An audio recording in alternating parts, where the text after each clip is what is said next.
వస్తుందేమో ఈ అవకాశం. విను, వచ్చి తెలుసుకో. ఒక 10 నిమిషాలు టైం కేటాయించు, లేదా ఒక గంట కేటాయించు. ఆడ 3-4 గంటలు సినిమాలు కూర్చోట్లే. అట్లా ఒక మీటింగ్కి రండి. ఫిజికల్గా మీటింగ్లు పెడుతున్నాం కదా మనం, సెమినార్స్ జరుగుతున్నాయి కదా. నిజంగానే అది ఫ్రాడ్ అయితే డైరెక్ట్గా అడగవచ్చు కదా అక్కడ పోయి.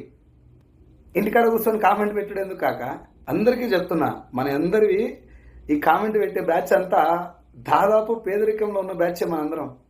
కరెక్ట్గా చెప్పాలంటే మనందరికీ ఏం తెలియదు. తెలంగాణకు సీఎం ఎవరుంటే బాగుంటుంది, ఆంధ్రాలో ఎవరు పరిపాలిస్తే బాగుంటుంది, ప్రధానమంత్రి అయితే ఎవరైతే బాగుంటుంది అని చెప్పేసి కూడా మనం మాట్లాడతాం. మన ఇంట్లో కరెంట్ బిల్ కూడా చక్కగా గట్టికి రాదు మనకు నెలకి. ఆ బ్యాచే ఎక్కువ కామెంట్ చేస్తుంటారు. సో దయచేసి అందులోకి వెళ్ళి బయటికి రండి. ఏదన్నా ఒక industry, not only network marketing, ఏదన్నా ఒక బిజినెస్ ఆపర్చునిటీ వచ్చింది, ఒకరు ఒక వీడియో పెట్టారు, వాళ్ళకి ఇన్కమ్ వచ్చిందని చెప్పారు, అడగండి వాళ్ళని. డబ్బు ఎలా వస్తుంది ఇలా నిజంగా? మీరు ఏదో లక్షల కార్లు అని చెప్తున్నాడు, వాస్తవంగానే వస్తుందా? ఇది బ్యాంక్ స్టేట్మెంట్ అడగండి. మీ మొబైల్ నెంబర్ పెట్టి కాల్ చేయండి, మేము కూడా దీని గురించి తెలుసుకుంటాం.